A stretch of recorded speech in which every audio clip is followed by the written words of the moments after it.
Robert Horry is a champion, but also a chippy player, which is why he was in the game at that point in time, ready to commit a foul like that. Two of our players did get off the bench, but didn't go out on the floor.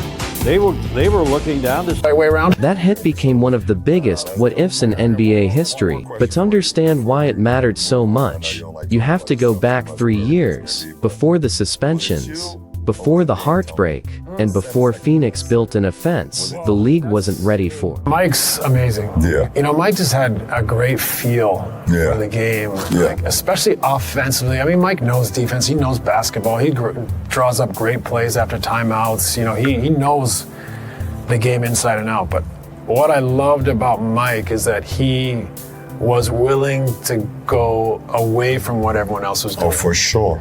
You know, so when I signed with Phoenix 2004 as a free agent, came back, started playing pickup with the guys in September. And I think Mike realized there, you know, it was a team that hadn't won many games, had some young guys, Sean and Amar'e, obviously great athletes. Joe Johnson was developing into a terrific player. And I think he saw us playing pickup basketball. He's like, why would I slow this down and get into sets that are going to make them less effective than opening this up?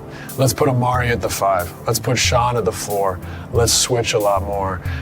We'll find a way to use our quickness to defend in different ways, and we'll outscore people. And so I think Mike was brilliant in that, like, he was willing to say, wait, why would I? You know, like, that's almost harder. Like, you can go and find, this is the, you know, ATOs. Right. You can look around the world and find whatever you want. But for him to say, like, I'm not going to do what everyone else is doing, and take that chance and that risk, you know, it definitely brought the best out of me. Going smaller, having a great roller, 2 with Sean, having shooters around, being able to just create space for me to operate and to make plays, make decisions. As a coach, probably it started because I was more traditional. I was like everybody else. You'd get the center, roll him out, post up, get a 4 that, you know, I would like to spread the floor, but, you know, a couple posts, whatever. And we were losing. My 3rd year, I had a great point guard, Sasha Djordjevic, who played in the NBA a little bit, Boston Celtics, I think, drafted him. He had like a cup of coffee. He was a great player. And he was he was the best point guard in Europe. And he was playing awful. And had Antonio Davis of Indiana, and he was my center. And they were saying he's the worst American in Europe. And I knew Antonio was the best center in Europe, and Sasha was the best point guard. He's playing awful. It's got to be me. And it was. You know, I had him not playing the right way. So one day I just walked in the office. I said, we're doing this, we're doing that. Benching my top scorer, number 1 scorer on the team, put him on the bench. Moved my small forward to power forward, add another shooter, open the floor up Sasha. Antonio, just pick and roll, go to the rim, we'll give you lobs. And, you know, we went from, I think the next 24 games, we won 23 of them. And they were the 2 best players in Europe. And wait a minute. You like everyone, not only 50, 40, 90, but now everyone is playing 4 out.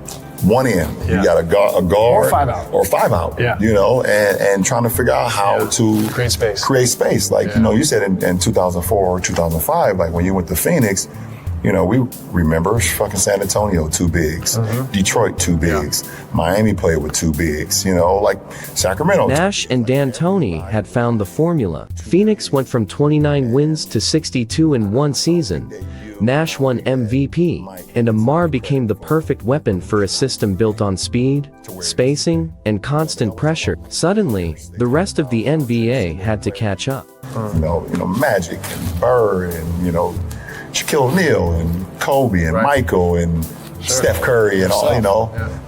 Yourself. I don't think that you and, first of all, your style of play, how you and D'Antoni mirrored so easily to transcend the game. That's that. We had a lot of athletic guys when it came to speed and agility, right?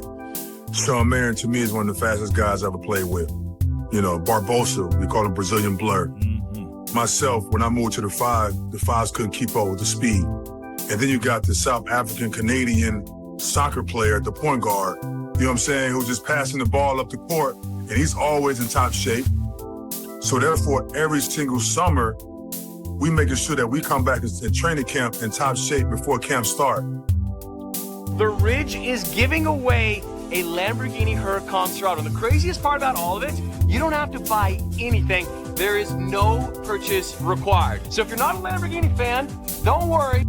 And then we had the brilliance of Mike D'Antoni, who's also going into the Hall of Fame this year. Yes, sir. He had the mind frame of, all right, well, let's put Stat at the 5. Let's put Sean at the 4. And I was like, hold on a second now. I'm a natural power forward, maybe even small, depending on the night. And I got to guard Shaq and these guys every night. I was very reluctant on playing the 5. But once I bought into it, then I realized that teams couldn't keep up, and that pace was nonstop. Mike D'Antoni said, hey, if they score, don't worry about Stat, take the ball out quick, and we back down their throats. So that's how that 7-6, so let's start. Then the first major setback hit. Amar'e's knee injury cost him nearly the entire June 2005 season, and Phoenix was supposed to fall apart. Instead, Nash kept them alive, and in the first round against Kobe and the Lakers, their season came down to one desperate shot. 3 to tie. Nash lost it, got it. Barbosa and Nash to the top. Marion the rebound. Tim Thomas with the fake for the tie. 6.3 to play in regulation. Timeout. Oh my, what a shot. How about the hustle of the Suns, though? Understanding clock, down at 10 seconds, they needed a 3. Instead of taking the 2, they kicked the ball out. Tim Thomas pump fakes. Look at this shot by Kobe Bryant. Degree of difficulty, and this is gymnastics. He'd get an extra point for that one. 2 spectacular shots, and then Sean Marion, the great offensive rebound. Look at the pump fake to get Kwame Brown off his feet. He buries the 3. Thomas has been good from three-point territory this entire series, wanting the ball in the great lure, and bang, 105 with 6 points. By 2007, Phoenix was deeper, faster, and more experienced. Nash had a second MVP. Amar'e was healthy again, and the Suns believed this was finally their year. To reach the finals, though, they had to get through the team that had become their biggest obstacle, San Antonio. Because we were two teams that didn't like one another. Robert Horry is a champion, but also a chippy player, which is why he was in the game at that point in time, ready to commit a foul like that. 2 of our players did get off the bench, but didn't go out on the floor. They were looking down to see what had happened to Steve Nash. I didn't know if that was a rule or something that is an old rule or what, but I hadn't heard of it before that point. I was pretty sure that we weren't going to be suspended because we didn't do anything outside of just stepping on the basketball court. There was no real fault. It was just like, no, you're a little bit away from the bench, you get suspended. That's the rules, and so you're going to determine the whole season and people's futures and Phoenix Suns' futures and all that. With that, not to me, not well thought out. True and behold, David Stern issued out the suspension for me, Boris, which was hard for me. Tough moment, and I'm still, and obviously the NBA's given me an unbelievable life. Not a good decision.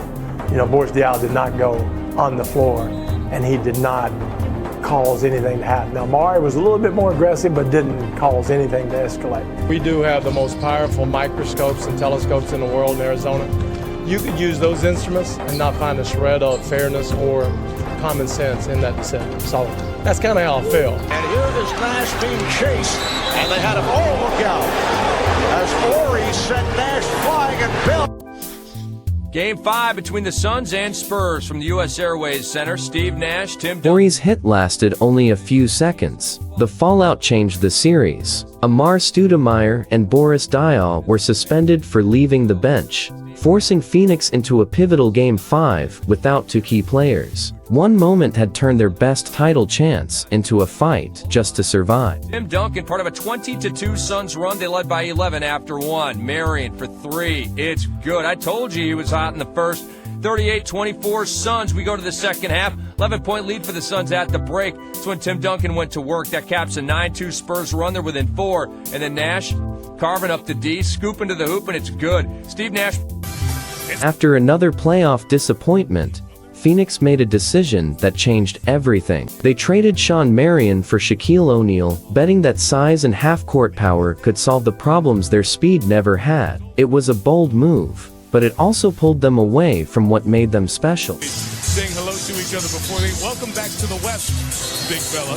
There's a big headline in this game. Stoudemire left free, and Mike D'Antoni, the head coach of the Suns, told us before the game, Soul missed it. Odom squeezed it. O'Neal, the deflection. Well, they have 39 games to work this out. And here's the first one. And one with DJ Benga in for defense. And O'Neal fired up about the dunk.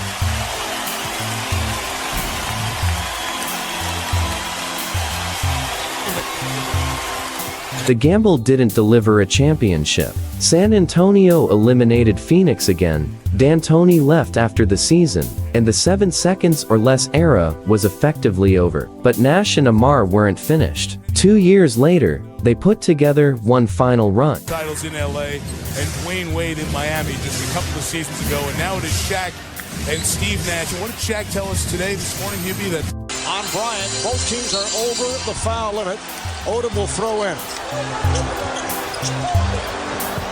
In 2010, Phoenix looked like Phoenix again. They finally swept San Antonio, the team that had ended so many of their seasons, and reached the Western Conference Finals. One more series stood between Nash and the finals, and waiting there was Kobe Bryant. They will review it. It appeared he got it off on time. And here's another look as Bryant fires one that came up short. Artest, no question, got it off on time. Just his superior upper body strength knocked Jason Richardson out of that play, and wherewithal to get it at the basket quickly. What an amazing finish tonight in this game. How resilient were the Phoenix Suns to hang around, and then the Lakers finding a way to win a game on a Kobe Bryant air ball. And the Suns showing they're a resilient team, and they've done very well on the road, as we talked about earlier, but this is a disheartening. Phoenix came painfully close, but Ron Artest's Game 5 putback helped swing the series toward Los Angeles. The Lakers finished the job in Game 6, and the Nash-Amar'e Suns never got that close again. Their championship window had finally closed. Hold a guy's hip and chuck. Oh, Derek Harper. Yeah, 100%. I was like, just stuck. I couldn't. I'm like, what am I supposed to do with this, right? I mean, you go across the lane, bam. Like, it was different, and that was the traditional way the game was played, that physicality.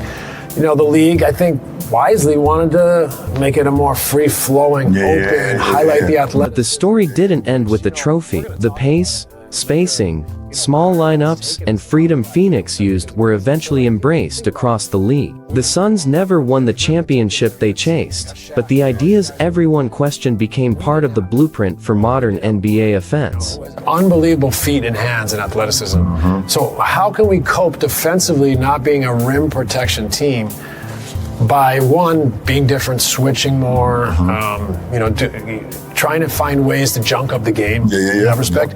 And on the offensive side, how can we blow teams away? And so it was an amazing time for me in a sense, because I think I had just taken my game, my skills, my confidence to a new level, and then Mike opened the floor up to play.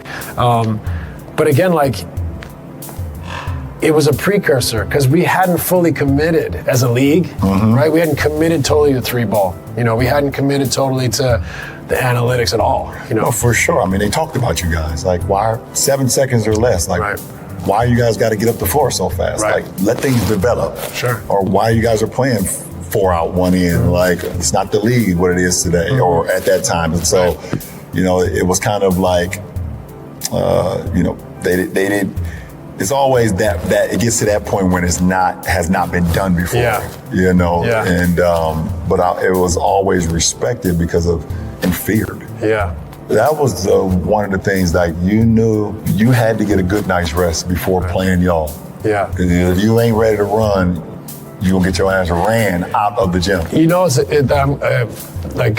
nice of you to say that, but I think, like, I remember we started the year, like, I had 31-5 or something, and I think what we noticed is, like, by the fourth quarter, teams were done.